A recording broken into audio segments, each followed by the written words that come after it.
4 წელს და გაიარა სრულფასოვანი საბრძოლო მომზადება, რის შემდეგაც აქტიურად ჩაერთო საერთაშორისო სწავლებებსა და სამშვიდობო მისიებში.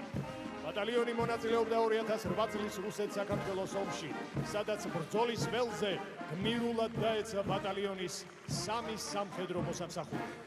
ბატალიონის სხვადასხვა დროს მონაწილეობას იღებდა სამშვიდობო მისიებში, კოსოვოს რეგიონში, ერაყისა და ავღანეთის ისლამურ რესპუბლიკებში. განსაკუთრებით აღსანიშნავია ის დღეს აღმოსავლეთ საქართველოში საზეიმოდ ფიცდადებს 43 ქვეითი ბატალიონის, ხოლო დასავლეთ საქართველოში ციოფრენებში მონაწილეობა მიიღო 13 საფრენმა აპარატმა. მათ შორის 4 სატრანსპორტო მრავალფუნქციური შვეულფრენი UH-RTA ჟიროკეზები, რომელსაც მეთაურობს გამოავლინეს მაღალი სამხედრო პროფესიონალიზმი და დააგროვეს დიდი საბრძოლო გამოცდილება.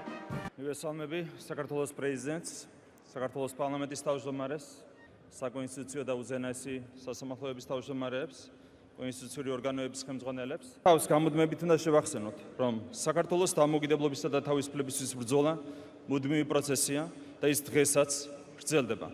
სახელმწიფოებრივი დამოუკიდებლობის აღდგენის შემდეგ საქართველო კვლავაც გადის ბიბლიურ 40 წლიან მოსაზრგზას აღთქმული მიწისკენ. აღთქმული მიწა ჩვენი ქვეყნისთვის ნიშნავს ორი უმთავრესი ეროვნული ოცნების ასრულებას. პირველი ეს არის ეკონომიკურად ძლიერი საქართველო, სადაც არც ერთი ქართული ოჯახი არ ცხოვრობს გაჭირვებაში. და მეორე ეს არის ფიზიკურად და სულიერად ერთიანი საქართველო. საქართველო აფხაზეთითა და სამაჩაბლოთის.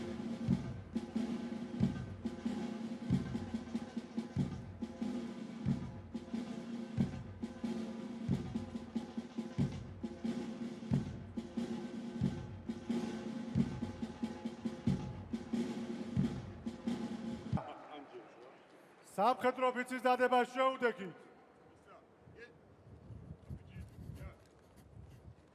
საქართველოს მოქალაქე! საქართველოს მოქალაქე! შევდივარ რა სამხედრო სამსახურში! შევდივარ რა სამხედრო სამსახურში! ენა გამარჯვებისა ჩემი სამკლავია ბრძოლის ველზე! მე ვარ იქ, სადაც ჩემ სამშობლოს ჭირდები! მე ვარ იქ, სადაც ჩემ სამშობლოს ჭირდები! საქართველოსთვის! საქართველოს